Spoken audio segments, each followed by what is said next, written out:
Well,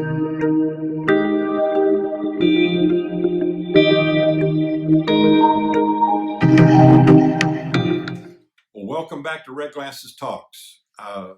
Here's the focus we're going to have for a few weeks. When trouble comes, what happens when trouble comes? A number of years ago, I was asked by a group of men to do a funeral service here in Dallas.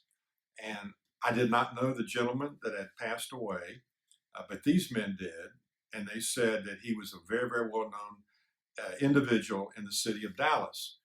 So I agreed to do that, and I knew the thoughts that would be rumbling through the minds of some of these people, because this man had been out of town, gone to bed, and in the middle of the night died.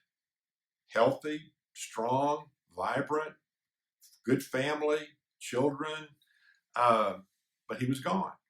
So I knew that they were asking things. Why did he die? Why do people get sick? That we're asking even today. Why are there natural disasters? Why, I even asked it, why did my baby die?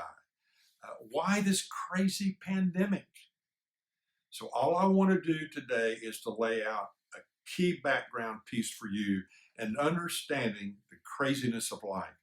Listen to this. People do what they do for a reason. So you got to go figure out the reasons. But I'll add, things happen on this planet in daily life for a reason. We got to figure out what the reasons are.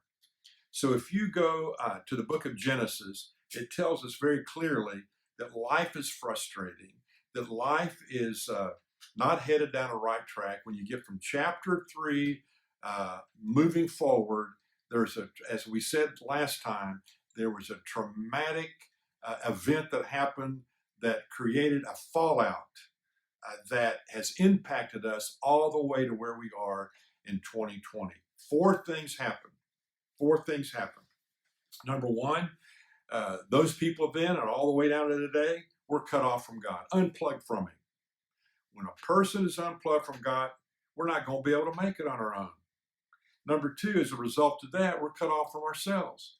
We're always striving and struggling to understand our value and our worth.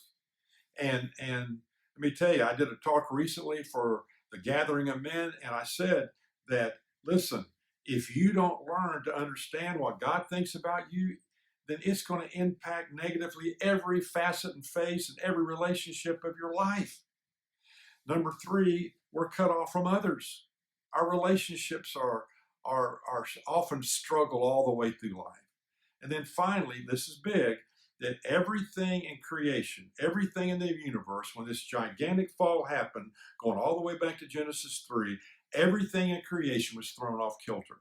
So now we have disease, we have natural disasters, we have pandemics. So in Job, to show you the frustration that one man had, in the book of Job, chapter number 3, listen to this down in verse 17. He says, well, for in death at least the wicked cease from troubling you, and the weary are at rest. Even prisoners are at ease in death, with no guards to curse them.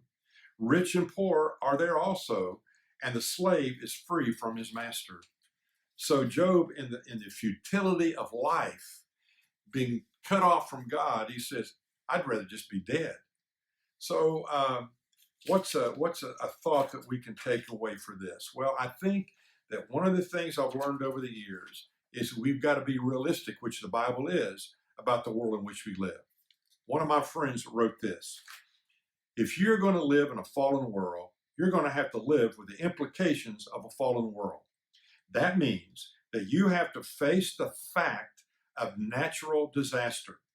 I don't like it any more than you like it, but it is a reality that only the foolish, the very naive, or the very stupid will pretend doesn't exist. So, you think about that.